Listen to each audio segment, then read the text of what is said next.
मानुष जन्म पाकै जो नहीं रटे हरि नाम, और जैसे कुआ जल बिना फिर बनवाया क्या काम। मनुष्य जीवन का मुख्य कार्य परमात्मा की भक्ति करना, शुभ कर्म करना और पुण्य दान करके अपना मोक्ष कराना। और ये ना करके हम अन्य ही जुगाड़ में यहाँ की अस्थायी व्यवस्था को ही सुचारू बनाने के लिए दिन रात लगे रहते हैं, फिर मृत्यु को प्राप्त हो जाते हैं। परमात्मा कहते हैं ये आपकी बुद्धिमता नहीं है। मनुष्य जीवन का मुख्य काम है पूर्ण संत की खोज करें, उसके पश्चात उसके बताए अनुसार शास्त्र अनुकूल साधना मर्यादा में रहते हुए करे और अपने निर्वाह के लिए भी कार्य करे, क्योंकि यहाँ आपको ऐसा स्थान मिला है और ऐसा शरीर है, ये किराए पर चलेगा।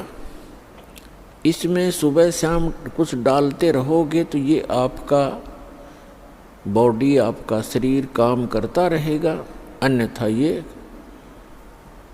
खराब हो जाएगा।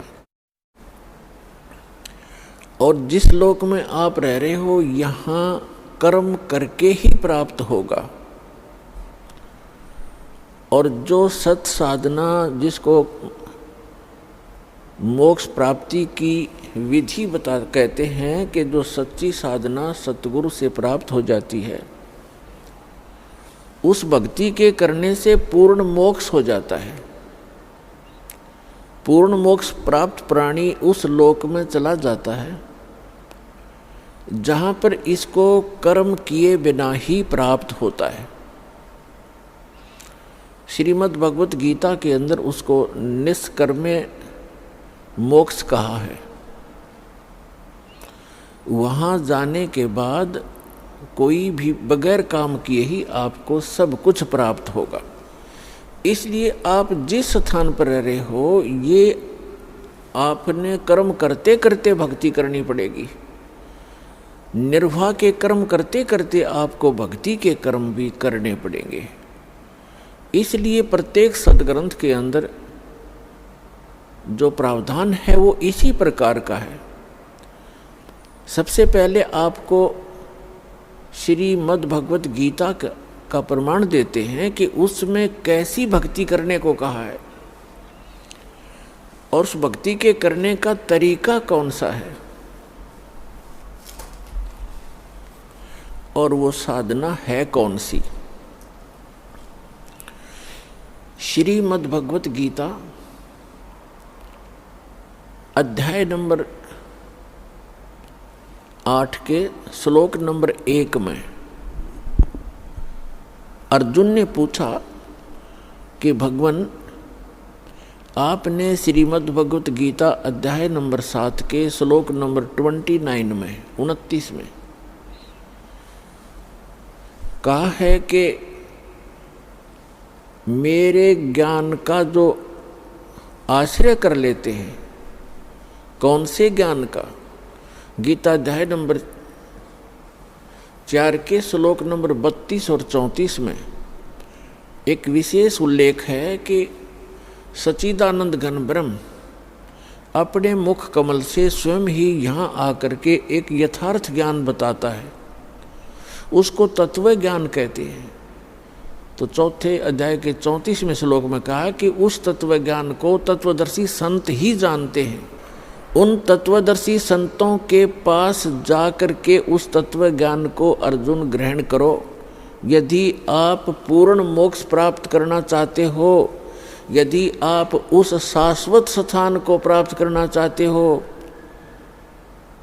गीता अध्याय नंबर 18 के श्लोक नंबर 62 में, गीता अध्याय नंबर 15 के श्लोक नंबर 4 में, गीता अध्याय नंबर 18 के श्लोक नंबर 66 में जो प्रमाण दिया है कि अर्जुन तू सर्वभाव से उस परमेश्वर की शरण में जा, उसकी कृपा से ही तू परम शांति को और शाश्वत स्थान अर्थात उस अमर लोक को प्राप्त होगा, सनातन परमधाम को प्राप्त होगा, जहाँ जाने के बाद साधक फिर लौटकर कभी संसार में नहीं आते। तो गीता अध्याय नंबर 7 के श्लोक नंबर 29 में गीता ज्ञानदाता कहता है कि जो मेरे इस ज्ञान का आश्रय कर लेते हैं और तत्वदर्शी संत की खोज कर लेते हैं, वे व्यक्ति फिर क्या करते हैं? जरा मरण मोक्षाय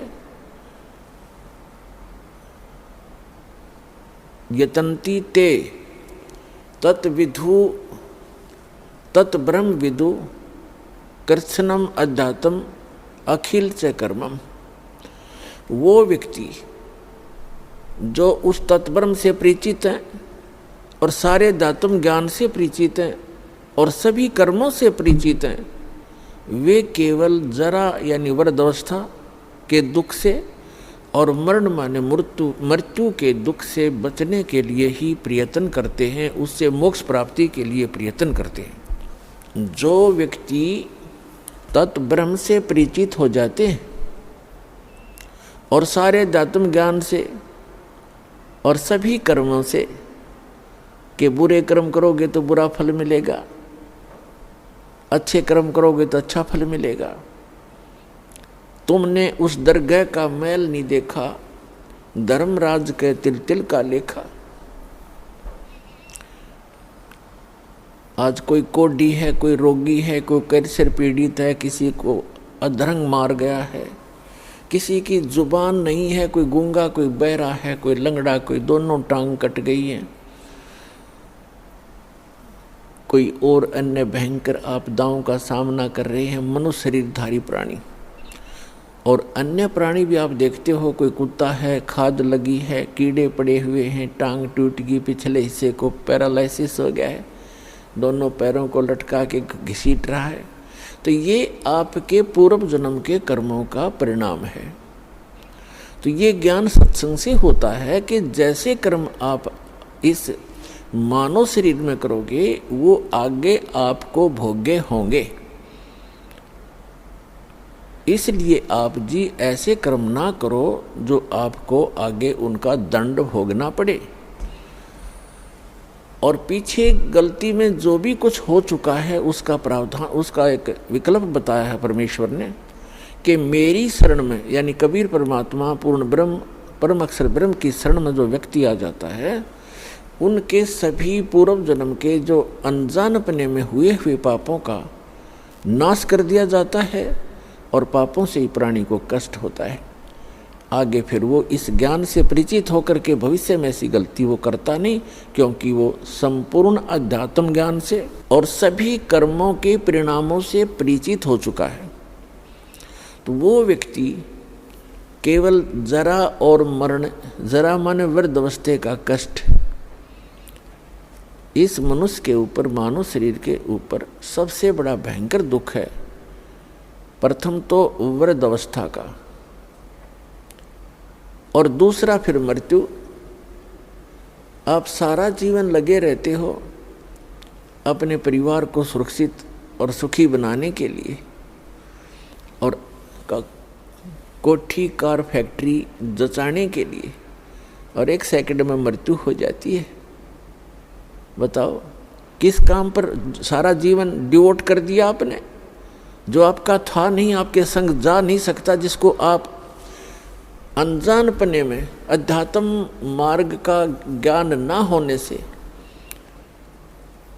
परमात्मा कहते हैं आप यहाँ अस्थायी वस्तुओं को स्थायी जानकर बालकों की तरह अपना सारा जीवन वहीं नष्ट कर देते हो। और जो कुछ भी आपके पूर्व जन्म के भाग्य में है वही आपको मिलना होता है, और वही आपको मिलता है। आप अपनी चतुरता के कारण, अध्यात्म मार्ग से अपरिचित होने के कारण आप अपने भविष्य के कर्म और खराब कर लेते हो। इसलिए ये आपको एक तत्व ज्ञान रूपी दीपक दिया जाता है, एक टॉर्च दी जाती है, जिसकी रोशनी में आप अच्छे रास्ते पर चलें, गड्ढों और झाड़ झंखाड़ों में ना घुस जाएं जो आपको दुखदाई होते हैं। तो प्रसंग चल रहा है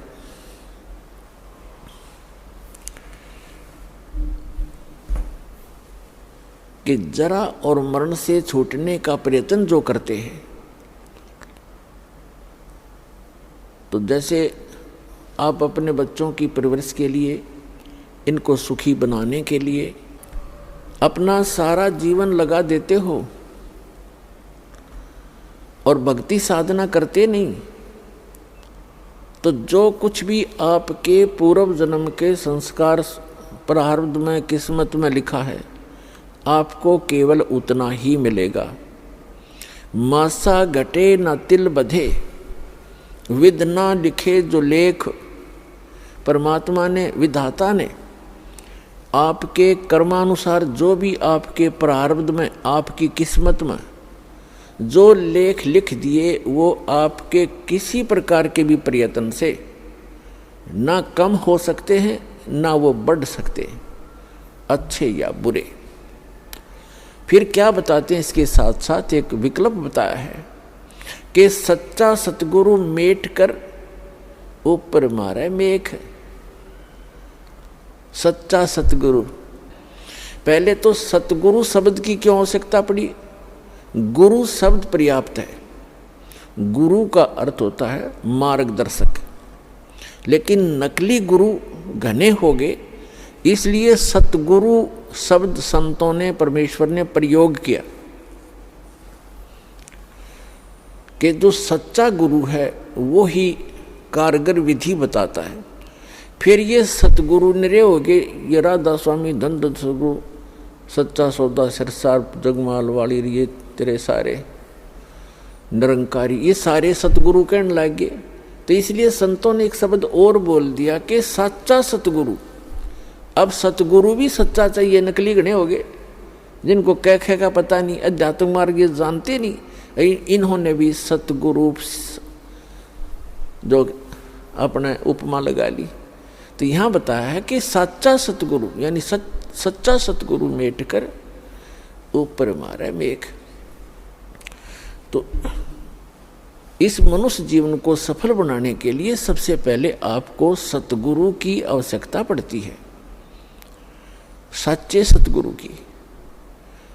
और पुण्यात्मा, इस विश्व में वर्तमान के अंदर इस दास के अतिरिक्त वो सच्ची साधना और ये तत्व ज्ञान, सत्य ज्ञान किसी भी आज के मार्गदर्शक के पास नहीं है। तो ये दास ही वो सच्चा सतगुरु है।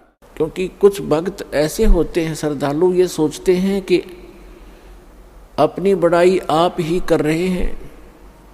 पुण्यात्मा, बड़ाई तो एक अलग वस्तु होती है, वो तो मूर्ख व्यक्ति किया करते हैं। सच्चाई को बड़ाई में नहीं गिनना चाहिए, क्योंकि हमारे भगवान स्वयं आए थे, वो स्वयं कहा करते थे, हम ही अलख अला हैं, कुतुब गोस और पीर, गरीब दास खालिक धनी, मेरा नाम कबीर। अब कहते हैं अपनी महिमा हमने आप बतानी पड़े, दूसरा कोई बता ही नहीं सकता। तो कबीर भगवान कहते हैं वो परमात्मा आप आरती, आप साजे, आप किंगर, आप बाजे, आप ताल झान झनकारा, आप नचे अब देखन हारा। कह कबीर ऐसी आरती गाऊं, आप मध्य आप समाऊं। तो अपने ज्ञान का, अपनी यथार्थता को आप ही बताना पड़ता है। यदि इस दास ने एक शब्द कहा कि इस विश्व में वो सच्चा सतगुरु ये रामपाल दास है, तो किसी को शंका है तो तोल कर देखो, जांच कर देखो, और फिर पता लगेगा।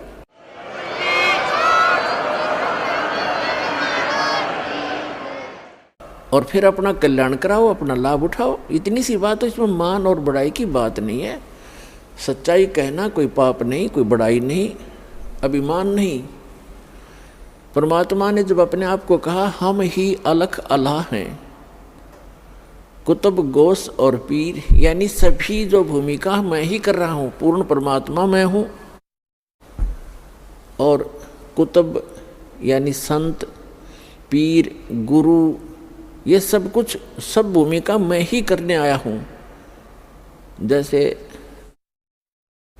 आदरणीय रामानंद जी को परमात्मा कबीर जी सतलोक लेकर गए थे, फिर उनको वापस छोड़ा। आदरणीय स्वामी रामानंद जी परमात्मा से परिचित होकर कहते हैं, तुम साहेब तुम संत हो, तुम सतगुर तुम हंस, गरीबदास तेरे रूप बिना और न दूजा अंश। तुम साहेब तुम संत हो, तुम आप ही परमात्मा हो, साहेब माने भगवान, और तुम साहेब तुम संत हो, संत भी आप ही हो, जो एक संत के अंदर क्वालिटी होनी चाहिए। तुम साहेब तुम संत हो, तुम सतगुरु तुम हंस, आप ही सतगुरु हो जो सच्चा ज्ञान रखते हो। और हंस एक सच्चा भक्त कबीरदास, कबीरदास, कबीरदास, उन्होंने अपने साथ दास लगाया हमारे लिए संकेत करने के लिए कि यहाँ अभिमान नहीं चलेगा। मर्द गर्द में मिल गए वो रावण से रणधीर, और कंस के सी चानोर से वो हिरणाकुश बलवीर। जिन्होंने यहाँ मर्दानता दिखाई, जिन्होंने यहाँ बकवाद घड़ी, इसे बलि चले गए, जिनकी जड़ामूल से समाप्त हो गए। तो यहाँ अधीन बनना पड़ेगा, और जितना आप अधीन नम्र रहोगे भगवान आपके उतना ही निकट आएगा। तो ये सभी जो परमात्मा ने रिहर्सल करके दिखाया हमारे लिए। तो रामानंद जी कह रहे तुम साहेब तुम संत हो, और तुम सतगुरु तुम हंस। हंस माने एक सच्चा भक्त जो सभी बुराइयों से बच के गुरु मर्यादा में रह के जो सत्य भक्ति करते हैं उनको हंस कहते। जैसे हंस एक पक्षी होता है, उसके अंदर एक विशेषता दी है प्रभु ने कि वो किसी भी सरोवर पर होगा, वो मच्छी नहीं खाता, मछलियाँ नहीं खाएगा, जीवनसा नहीं करेगा, वो केवल मोती खाता है, मोती, ये पहचान है उसकी। फिर उसके अंदर एक विशेष गुण है कि दूध में 1 किलो दूध में 1 किलो जल मिला दो आप, और जो ही वो चोंच उसमें डालेगा अपने आप दूध अलग हो जाएगा और जल अलग हो जाएगा। उसमें ऐसा गुण दिया है दाता ने। तो दूध ग्रहण कर लेगा, जल को छोड़ देगा। तो इस प्रकार कहते हैं भाई, कोई काम करने से पहले दूध और पानी छान लेना चाहिए। यानी हंस का अर्थ है जो बुराई त्याग के केवल सच्चाई को ग्रहण करने वाले को हंस कहते हैं। तो कहते हैं तुम साहेब तुम संत हो, तुम सतगुरु तुम हंस, और गरीबदास आपके बिना तो और न दूजा अंश से, आप ही मालिक हो। तो इस प्रकार अपनी जानकारी स्वयं देनी पड़ती है, अपना ज्ञान बताना पड़ता है, इसको अभिमान ना समझें। फिर जो प्रसंग चल रहा है कि जो क्रियाएं आप करते हो इस जीवन में, और यहाँ कोठी और बंगले बनाने के लिए परमात्मा कहते हैं, कहा चढ़ावे मैडिया ये कोठी, लंबी भीत उसार, और घर ते 3.5 हाथ घनाते 4.25। कहते क्यों बड़े बड़े इतनी लंबी लंबी कोठियाँ बनाने पर लगा रहा भोले आदमी, जो काम करने का वो कर। घर तो 3.5 हाथ घनाते 4.25। इस मनुष्य मानव का जो शरीर है प्रत्येक का, उनके अपने ये हाथ इतना बोलते हैं, यहाँ से लेकर यहाँ तक। इसको कहते हैं ये आपके 3.5 हाथ कि आपका शरीर होता है। घर चाहिए तो इतना पर्याप्त है आपके लिए, और घना तो 4.25, 3.5 हाथ हो न तो 4.25 बना ले। कहने का भाव ये है कि मिनिमम कम से कम ये बिल्डिंगें बनाओ, जितनी आवश्यक हो उतनी ही बनाओ, अधिक ना बनाओ।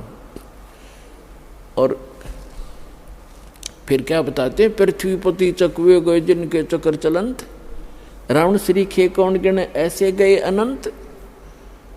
सर्व सोने की लंका थी, ओह तुम तो 10 ग्राम सोना किसी के पास हो जा कूदता अंडा, और 50 ग्राम हो जा तन्नों का धरती तोल दे, बड़ा सेठ हो गया। खाक सेठ यहाँ का। कबीरा सब जग निर्धना धनवंता ना कोय, धनवंता सो जानिए जिस पर राम नाम धन होए। सारी लंका सोने की बना रखी थी रावण ने, गारा की जगह सोना प्रयोग कर रखा था, ईंटों की जगह सोना प्रयोग कर रखा था। सीमेंट के स्थान पर सोना प्रयोग कर रखा था, और वो भी ना ले जा सका। कहते हैं अगम निगम को खोज ले बुद्धि विवेक विचार, और उदय अस्त का राज मिले तो बे नाम बेगार। कहते हैं रति रति कंचन पाया नहीं रावण चलती बार। एक ग्राम भी सोना रावण साथ नहीं ले जा सका जब वो जाने लगा।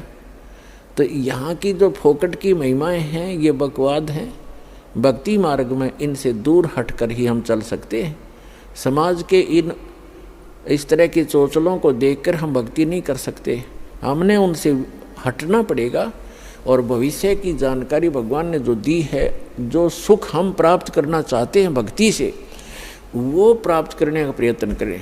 वो कौन सा है? वो है पूर्ण मोक्ष।